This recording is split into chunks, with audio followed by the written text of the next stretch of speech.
Operation crescent moon की बड़ी सफलता।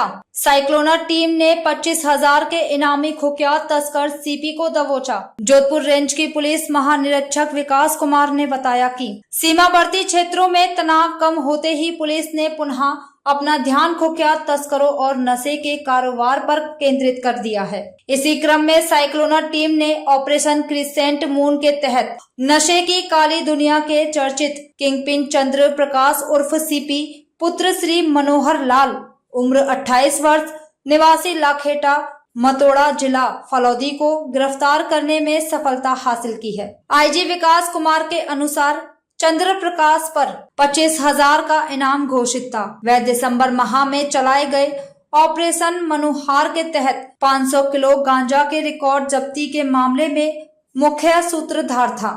यह गांजा नववर्ष आयोजनों के मद्देनजर पंजाब और हरियाणा पहुंचाया जाना था और इसके तार झारखंड और बिहार तक फैले हुए थे। इस अंतर्राज्यीय साजिश का योजनाकार और प्रमुख कड़ी चंद्र प्रकाश ही था।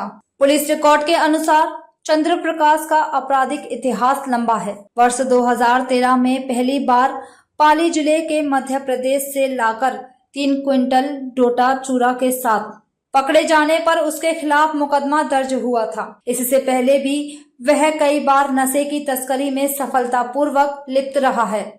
तब से लेकर अब तक लगभग हर वर्ष उस पर कोई न कोई प्रकरण दर्ज होता रहा है।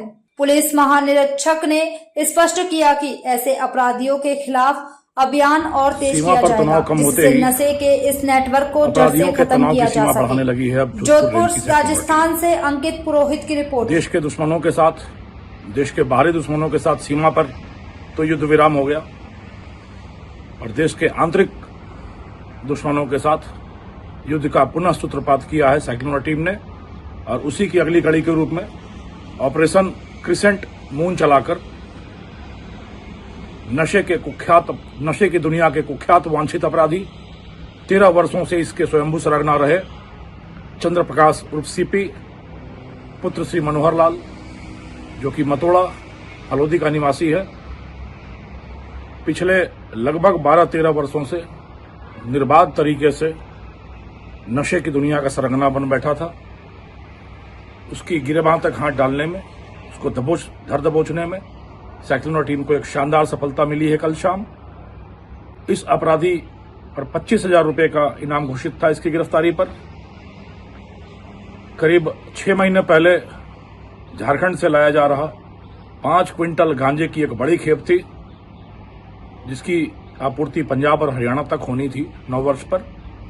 उसका यह मुख्य सूत्रधार था और उसी समय से यह भूमिगत चल रहा था। दर्जनों मुकदमे दर्ज हैं इस अपराधी पर।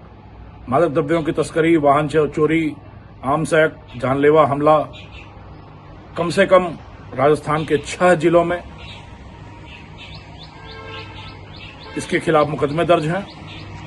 इस ऑपरेशन का नाम क्रिसेंट मून रखा गया क्योंकि कृष्ण पक्ष और शुक्ल पक्ष की तरह इस अपराधी का जीवन चलता था। लगभग आधे दर्जन बार जेल की हवा खा चुका, साल के 6 महीने जेल के अंदर रहता, अपने संपर्क सूत्रों को बढ़ाता और शेष 6 महीनों में धंधा चलाकर करोड़ों रुपए कमाता। तो कृष्ण पक्ष और शुक्ल पक्ष की तरह जीवन चलाता, धंधा चलाता, इसलिए इस ऑपरेशन का नाम क्रिसेंट मून रखा गया था।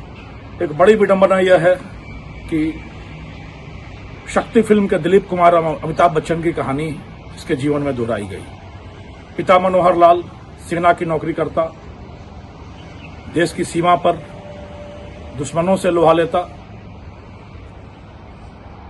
और पुत्र चंद्र प्रकाश अपराधी बनकर देश की युवा पीढ़ी का भविष्य अंधकारमय करता। और दिलीप कुमार की भूमिका में पिता मनोहर लाल पहले तो पुत्र को समझाया और नहीं समझते ही अपने जीवन से, अपने परिवार से निकाल फेंका। आधे दर्जन बार जेल जाने पर भी पिता का दिल कभी टस से मस नहीं हुआ और पिता ने एक बार भी जमानत कराने का प्रयास नहीं किया और पुत्र को अपनी जिंदगी से निकाल फेंका। पिता अनुशासित, देशभक्त और पुत्र दुस्साहसी, महत्वाकांक्षी और अपराधी। इतनी बड़ी विडंबना के बावजूद पुत्र के जीवन में कोई सुधार नहीं आया और कभी टटपुंजिये की तरह राजस्थान की सीमाओं में छोटे छोटे तस्करियां करता हुआ पुत्र धीरे धीरे अपने धंधे के तार बढ़ाता हुआ बिहार झारखंड तक पहुंचा और डोडा चूरा, अफीम और गांजे तीनों ही धंधों का सरगना बन बैठा और पूरे समाज में जहर की निर्बाध सप्लाई आपूर्ति करता।